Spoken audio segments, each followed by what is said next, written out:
On February 22, 2022, a car crash in Chicago escalated when one of the two drivers pulled a gun and shot the other one in the leg. While we don't know much about the suspect, we can assume that she had, at that instant, limited capacity for sympathy, self-awareness, empathy, metacognition, and theory of mind. In short, she could have lacked social intelligence and misinterpreted the incident as a deliberate attack.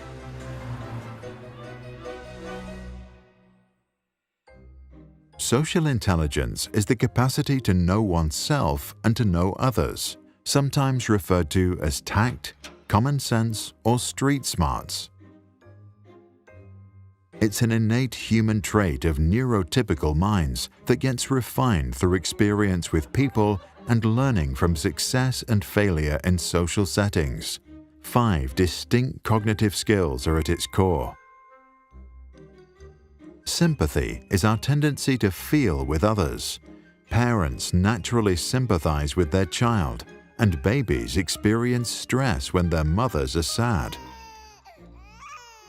As we grow up, most of us show a lot of sympathy for our family, some for our close circle of friends, and less for strangers. Self-awareness is the ability to understand our feelings. Toddlers that indicate they are hungry display that capacity. If they throw tantrums, it's often because they don't understand their emotions, although some are explicitly told not to express what they feel. As we get older, we gain better self-awareness. Some people remain confused by their feelings because they have learned to suppress them. Empathy is our ability to understand what others are feeling. Some children begin to show empathy as early as kindergarten. Others seem to lack this ability even when they are far older. Through years of social experiences, we can refine our empathy. But those who never quite learn to understand their own emotions may also never learn to sense the feelings of others. Metacognition is an awareness of one's own thought processes. At age 4, most children display the first forms of metacognitive skills when they begin to show what they know and what they don't know. Soon after, they learn to assess their level of confidence in their own knowledge. As adults, many of us get to know our brain and learn that one of its jobs is to bring order to an inherently chaotic world of fact and fiction. Some, however, get trapped in the stories and lies they tell themselves to be true. They don't see that their minds can get stuck in a web of biases. They remain unaware that they may be wrong about certain assumptions. Theory of mind is our ability to understand what others know and how they think. Children start to demonstrate theory of mind around the age of 6. They then realize that others may have different information and as a result draw different conclusions.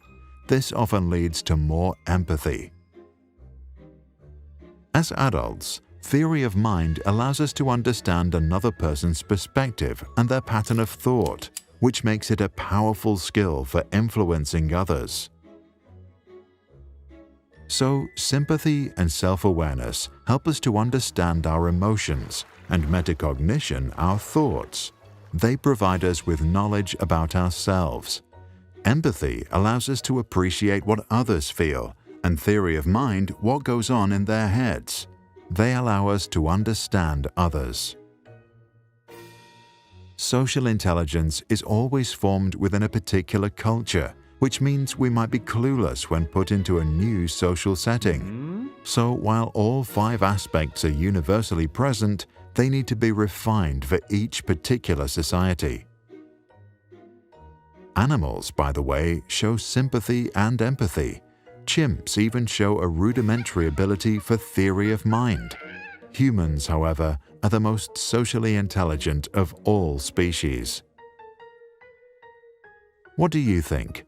Where does our high social intelligence come from, and how could we develop the 5 traits further to increase our understanding of each other?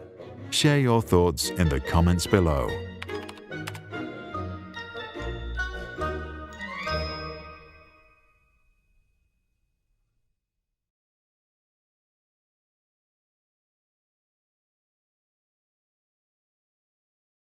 If you found this helpful, check out our other videos and subscribe. If you want to support our work, join us on patreon.com/sprouts. For more information and additional content, visit sproutschools.com.